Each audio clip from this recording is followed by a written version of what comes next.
நீங்கள் ஒரு ஏஜென்சி வச்சுருக்கீங்க, இல்லை நம்ம வீடியோஸ் ஏஜென்சியில் யாராக பார்க்குறீங்கன்னா, தயவுசெய்து ஃபேக்கான வீடியோஸ் போடாதீங்க. ஃபேக்காக யாருக்குமே இது கொடுக்காதீங்க.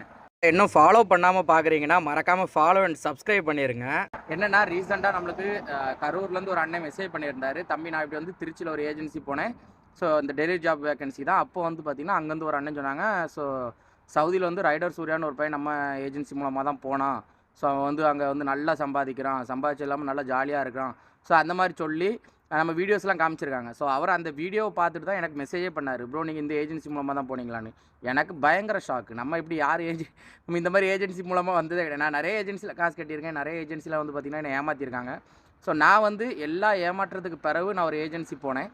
ஸோ அந்த ஏஜென்சி தான் பார்த்திங்கன்னா இங்கே அனுப்பிவிட்டுச்சு. ஸோ உண்மையாக நான் ஒரு ஏஜென்சி மூலமாக தான் வந்தேன்.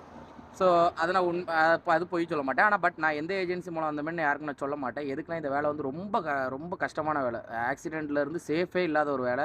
சில கம்பெனி சேலரி கொடுக்குறது கிடையாது. இந்த மாதிரி நிறைய விஷயங்கள் இருக்கிறனால இதை நான் இப்போ ரெக்கமெண்ட் பண்ணுறது இல்லை. பட் இந்த வேலைக்கு வந்தீங்க அப்படின்னா நீங்கள் ஒரு 80லேருந்து 1 லட்ச ரூபா சம்பாதிக்கலாம். ஆனாலும் இது ரொம்ப ரிஸ்க்கான ஒரு வேலை அப்படிங்கிறதுனால இது யாருக்கும் ரெக்கமெண்ட் பண்ணுறது இல்லை. ஸோ இந்தியாவில் நீங்கள் எதாவது ஏஜென்சி மூலம் மாறீங்க, ஸோ என் பேரோ இல்லை நிறைய பேர் இப்படி வீடியோஸ்லாம் போடுறாங்க, நான் பார்த்துருக்கேன். ஸோ அந்த மாதிரி வராங்கன்னா நீங்கள் ஒரு தடவைக்கு 2 தடவை அந்த ஆளுக்கு மெசேஜ் பண்ணி நீங்கள் கன்ஃபார்ம் பண்ணிவிட்டு வெரிஃபிகேஷன் பண்ணிவிட்டு ஏஜென்சியில் காசு கொடுங்க.